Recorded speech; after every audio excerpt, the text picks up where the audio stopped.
دوستوں، نہج البلاغہ کے خطبہ نمبر 7 میں حضرت علی علیہ السلام منافقین کے متعلق فرماتے ہیں کہ یہ لوگ شیطان کے رفیق کار اور اس کے معین و مددگار ہیں، اور اس نے بھی ان سے اتنی راہ و رسم پیدا کر لی ہے کہ انہی کے ہاں ڈیرے ڈال دیے ہیں اور انہی کے سینوں کو اپنا آشیانہ بنا لیا ہے۔ یہیں پر وہ انڈے بچے دیتا ہے اور بچے بغیر کسی جھجک کے ان کی گودیوں میں اچھل کود مچاتے ہیں،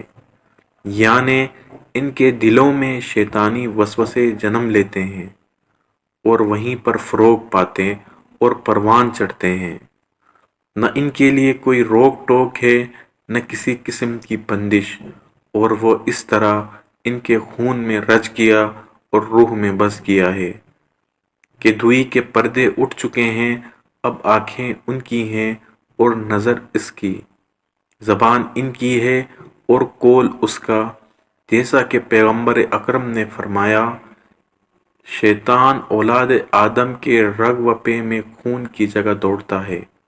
یعنی جس طرح خون کی گردش نہیں رکتی، یوں ہی اس کی وسوسہ اندازیوں کا سلسلہ رکنے نہیں پاتا،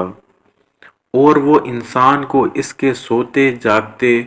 اٹھتے بیٹھتے برابر برائیوں کی طرف کھینچ کر لاتا ہے، اور اس طرح اپنے رنگ میں رنگ لیتا ہے کہ ان کا ہر قول و عمل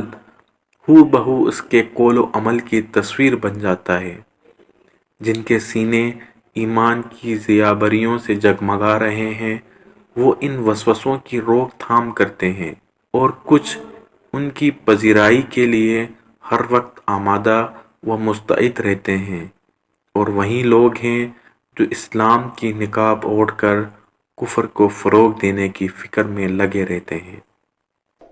مزید اس طرح کی انفارمیٹو ویڈیوز دیکھنے کے لیے ہمارے چینل کو سبسکرائب کریں اور بیل آئیکن کو پریس کریں۔ Thank you.